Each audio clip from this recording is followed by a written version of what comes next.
Good afternoon, everyone, and welcome to our little Q&A session on home financing. We have Dixie Cadell from A&P Lending, and she's going to help us answer some of the most common questions that prospective buyers may have. Hey Mario, thanks for having me. I'm absolutely happy to be here, and it's such a pleasure to help our home buyers navigate the sometimes complex world of home financing. Let's dive right in. One of the questions that we hear about is about interest rates. What mortgage rate can a buyer qualify for? It's a really good question, and it's often a more complex answer. It's not very black and white. The interest rate that someone can qualify for is going to depend on quite a few things. It's going to depend on their credit score, the type of mortgage program they're utilizing, and also how much of a down payment they're willing to put, as well as their debt to income ratio. Okay, that makes sense. Now, another major concern for buyers is the down payment. How much of a down payment does a buyer typically need? Right, so this is actually a really good question, and this is often asked. Actually, the first question is asked by most prospective home buyers, right? Because there is this myth that we've always been told that you need 20% down payment in order to purchase a home, right? Right. Well, that's simply not the case. So there's a ton of different loan programs out there, loan products. And if you're going conventional, you can expect to have a 3% down payment up to a 20% or more down payment, depending on what works best for your scenario. There's also an FHA loan, which is often utilized by first-time home buyers, but it's also for repeat home buyers as well.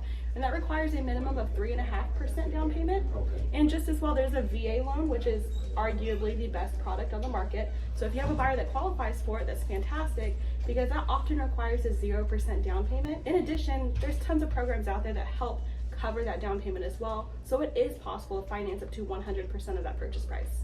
Now that's valuable information. Moving on, many buyers want to set a budget before they start looking. So what is the borrowing limit? How much house can a buyer afford? Right, so again, just kind of like what interest rate they qualify for, that's going to depend on a few things as well. So when we take a full application and we look at their total financial scenario, we are taking things into consideration such as their debt to income, how much money they're putting down, what type of mortgage they're looking to qualify for, and that's going to kind of give us that magic number of what they can purchase. Lastly, it's a logical question. What documentation will buyers need to bring to you for the mortgage application?